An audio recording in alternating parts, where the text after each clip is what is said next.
All right, we're live. I'm Charles Max Wood. This is the Dev Rev, episode 4.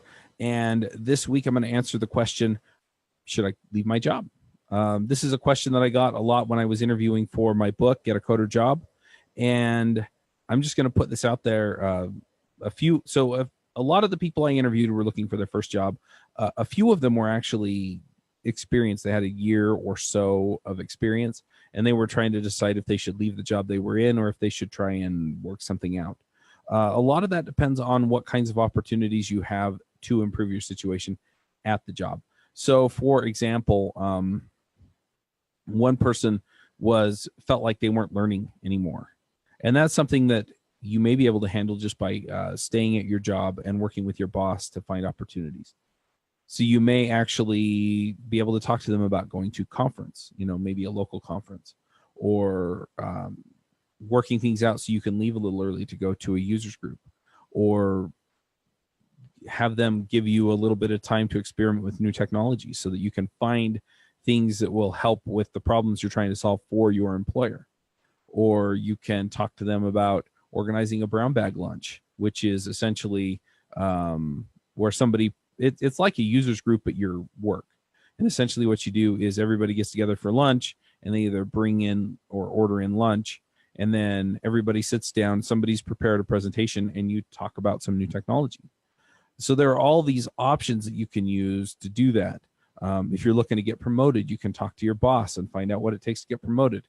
If you're looking for a raise, you can go in and you can explain, and I'll do an episode on how to get a raise, but essentially you can go in and you can explain, look, I was hired to do this job, A, B, C, D, E, F, and I'm doing G, H, I, J, K as well. And if A, B, C, D, E, F are in the job description, then I merit a raise because I'm doing all these other things that aren't part of the deal, that weren't part of my original salary. And so, I feel like I contribute more than what my salary, was originally designed to cover as far as the work that I do goes. And so, you can start having that conversation. If there's something else, if you need more time off because you have a sick family member, or you need better health benefits or things like that, again, you can go talk to them and see if you can work something out. A lot of employers, especially at smaller companies, they have a little bit more leeway that way, right? And so if they're concerned, especially if they really are in a position where they're going to need to keep you because you have specific knowledge about how their system works or things like that, you may find that you can actually negotiate a lot of things. If you're having issues with your boss, I don't really want to give you advice to go over their head, but if there's a systemic problem with your boss, then you need to let somebody at the company know. I have a quick story on this, actually. When I worked for my first job out of college, I was running the tech support department for the product that they had. And anyway, they hired somebody to come in and be my boss. And he was a reasonably good manager as far as understanding, hey, this is how we have to do things. These are the kinds of things that we need to grow and work on and things like that. But he rubbed a few people the wrong way. And he rubbed a few people the wrong way because he was lying to them. And that's ultimately what it came down to. So to be very specific, we hired a new person onto our team. At that point, we had like 4 or 5 people on the team. We hired a new person onto the team, and he wound up getting paid more than the other folks on the team that had been there for a year or so. And he wasn't any better qualified than the others, but he kind of fit sort of the stereotype of a good employee and a nice person. And so he wound up getting a better offer. And anyway, I don't know how the rumor got around, but anyway, the rumor went around that he was getting paid more than the rest of the team. And so they went and these other folks went and talked to my boss. I was technically their boss, but I wasn't empowered to change any of that. And so they went and talked to him, and they said, hey, there's this rumor. This guy's getting paid more than us. And he told them flat out that he wasn't. And, I was aware of this going on, but I told them that I didn't have any power to change it and that I wasn't going to get involved unless I needed to. Anyway, so this particular employee I don't know what possessed him, but he left his pay stub on his desk open. And so, of course, these guys walked by and saw that he was making a few dollars more an hour than they were. And then they were really upset. And at that point, I basically had to go because half the team was ready to quit at that point. And so I called everybody in. You know, we kind of hashed out where everybody was at, and they were ready legitimately to quit. And if they quit, we were going to be in a really, really bad place. And so I was like, well, look, you know, let me talk to a few people, because I was employee number 11 at the company. So I still had, you know, I could walk into the CEO's office and have a conversation with him.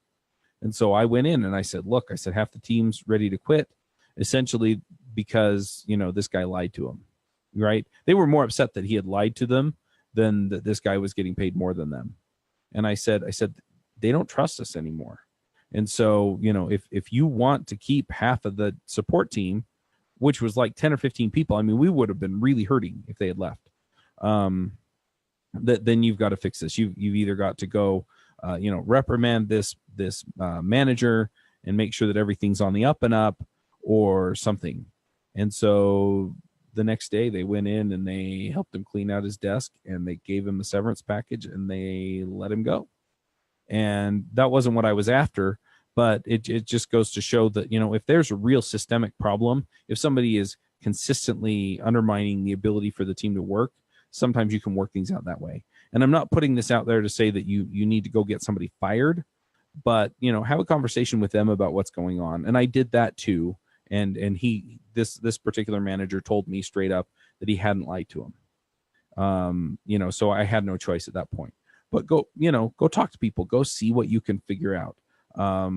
You know, if there's a systemic problem, the other thing is a lot of times the people higher up are at least vaguely aware that there's something going on. And if you make them understand how critical it is, a lot of times they'll affect a change. So anyway, just, you know, feel very empowered.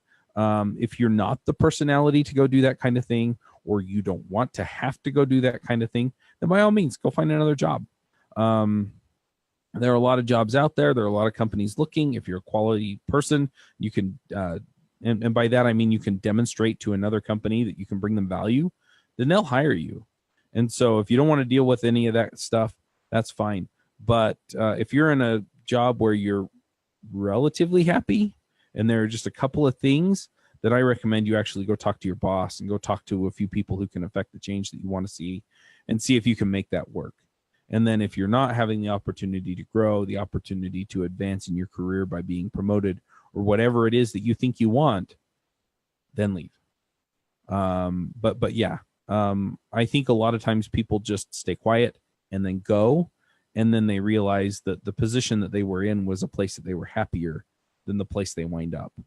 And so, like I said before, if you find that you're in a position, a job, I mean, you know, your job is something that you really enjoy doing, you really love your team, there are a lot of things going for it, it's just that one or two things that really are getting to you, then go talk to them and see if you can work something out. The other thing is if you're saying, you know what, I want a budget to go to conferences, or I want a budget to go buy training videos or something, a lot of times you can work that out. You might have to negotiate a little bit on your salary or benefits to get it. A lot of times the companies will just go, oh, that makes sense, and they'll give you the money. And by give you the money, meaning you go in and you say, I want to go to this conference, and they'll pay your way. But some won't. And I'm not judging any of those companies, but I recommend that you at least go ask. And that way you can create a culture around those particular ideas. And I talked a little bit, you know, in the last video about values. So again, you know, figure out what it is that you want, go ask for it, because a lot of times it's easier to get where you're at. And then if you can't get it where you're at, then move on. Anyway, this video went longer than I wanted it to, so I'm going to jump off, and I'll be back tomorrow with another video. If you have questions, if you have comments, you have ideas, post it in the comments, and I'll be reading those. If you have another question you want me to answer, I'm happy to do that. And we will jump in and we'll talk about it next time.